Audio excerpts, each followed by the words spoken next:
Hi, നമസ്കാരം. എല്ലാവർക്കും സന്തോഷത്തിൻ്റെയും സമാധാനത്തിൻ്റെയും സമ്പൽ സമൃദ്ധിയുടെയും ഐശ്വര്യത്തിൻ്റെയും പൊന്നോണ ആശംസകൾ എല്ലാവർക്കും നേർന്നുകൊള്ളുന്നു. അപ്പോൾ ഇന്നത്തെ നമ്മുടെ ഒരു വീഡിയോയിൽ ഞാൻ ഇന്ന് രാവിലെ മുഖത്തല ശ്രീ മുരാരി ക്ഷേത്രത്തിൽ പോയി.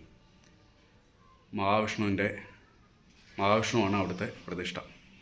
അപ്പോൾ രാവിലെ ഭഗവാന്റെ മുമ്പിലൊക്കെ പോയി തൊഴുതുകൊണ്ട് നിന്നപ്പം മനസ്സിനകത്ത് വന്നൊരു കാര്യം എന്ന് വെച്ച് കഴിഞ്ഞാൽ ഒന്ന് ഷെയർ ചെയ്യാമെന്ന് കരുതി. ജന്മങ്ങളിലെ ഏറ്റവും പുണ്യമായ ജന്മം എന്ന് പറയുന്നത് മനുഷ്യജന്മമാണ്. ഒരുപാട് ജന്മങ്ങളെടുത്ത് അവസാനം ലഭിക്കുന്ന ഒരു ജന്മമാണ് മനുഷ്യജന്മം. അതായത് പല അവതാരങ്ങൾക്ക് ശേഷം വിശിഷ്ടമായ അവതാരങ്ങളെയാണ് നമുക്ക് ദശാവതാരം എന്നൊക്കെ പറയുന്നത്. എല്ലാ മനുഷ്യനിലും കുടികൊള്ളുന്നത് ഈശ്വരൻ്റെ ചൈതന്യമാണ്. അപ്പം മനുഷ്യനിൽ തന്നെയാണ് ഈശ്വരനും അസുരനും സകലവിധ എല്ലാം അടങ്ങിയിരിക്കുന്നതും ഈ മനുഷ്യജന്മത്തിൽ തന്നെയാണ്. അപ്പോൾ നമ്മുടെ മനസ്സിനുള്ളിലെ നമ്മളിലെ അസുരനെ അഹംഭാവത്തെ, അഹങ്കാരത്തെ, അത്തരത്തിലുള്ള ദുഷ്ടമായിട്ടുള്ള ചിന്തകളെ എല്ലാത്തിനെയും പാതാളത്തിലേക്ക് ചവിട്ടിത്താഴ്ത്താനായി വാമനാവതാരമെടുത്ത മഹാവിഷ്ണുവിൻ്റെ ഒരു ഉദ്ദേശ ലക്ഷ്യം കൂടി സഫലമായ ദിവസമാണ് ഇന്നത്തെ തിരുവോണമായി നമ്മൾ ആഘോഷിക്കുന്നത്. മനുഷ്യനിലെയും ആസുരികമായ ചിന്തകളിലെ അഹങ്കാരത്തെ പാതാളത്തിലേക്ക് ചവിട്ടിത്താഴ്ത്തി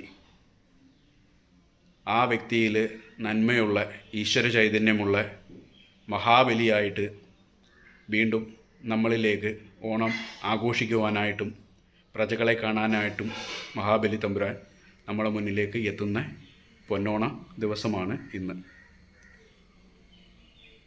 എല്ലാവരിലുമുണ്ട് ആസുരികമായ ചിന്തകളും ആസുരികമായ പ്രവൃത്തികൾ, അഹങ്കാരം, അമിത വിശ്വാസം, ഞാൻ ചെയ്യുന്നതെല്ലാം ശരിയെന്നുള്ള തോന്നലുകൾ എല്ലാം അടങ്ങിയിരിക്കുന്ന ആ ഒരു ഭാവം പാതാളത്തിലേക്ക് നമ്മൾ ചവിട്ടിത്താഴ്ത്തി ഇനിയെങ്കിലും നന്മയുടെയും നേരിൻ്റെയും ഐശ്വര്യത്തിൻ്റെയും സമ്പൽ സമൃദ്ധിയുടെയും ആയ ഒരു ദിനം ഉണ്ടാക്കിയെടുക്കുവാൻ നാം ഓരോരുത്തരും ശ്രമിക്കേണ്ടുന്നതാണ്. അപ്പം എല്ലാവർക്കും പൊന്നോണ ദിനാശംസകൾ നേർന്നുകൊള്ളുന്നു. പിന്നെ ഒരു കാര്യം, ഈ പറഞ്ഞ കാര്യങ്ങൾ മനസ്സിലാക്കാത്തവർക്ക് ഒരു ചെറിയ വിവരണം കൂടി ഞാൻ തരാം. നമ്മുടെ മരച്ചീനിയിൽ ഇരുമ്പ് കൊണ്ട് മുറിവേൽപ്പിച്ച് അതിനെ മണ്ണ് കുഴിച്ച് മണ്ണിനുള്ളിലേക്ക് ആഴ്ത്തി വെക്കുമ്പോൾ മാത്രമാണ് ആ ചെടി നന്മയുടെ ഫലവൃക്ഷമായിട്ട് വളരുന്നത്.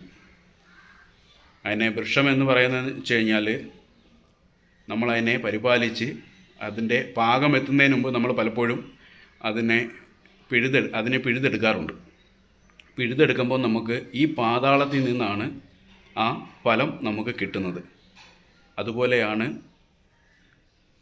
ആസുരിക ഭാവങ്ങളെ പ്രഹരമേൽപ്പിച്ച് പാതാളത്തിലേക്ക് താഴ്ത്തി ആ പാതാളത്തിൽ നിന്നും തന്നെ നമുക്ക് നന്മയുടെ ഫലമായി ഈ പൊന്നോണ ദിവസം നമ്മളിലേക്ക് എത്തിച്ചേരുന്നത്. എല്ലാവർക്കും മനസ്സിലാക്കാൻ വേണ്ടിയിട്ട് ഒരു ചെറിയ നാടൻ ശൈലിയിൽ ഒരു ഉദാഹരണം പറഞ്ഞു എന്ന് മാത്രം.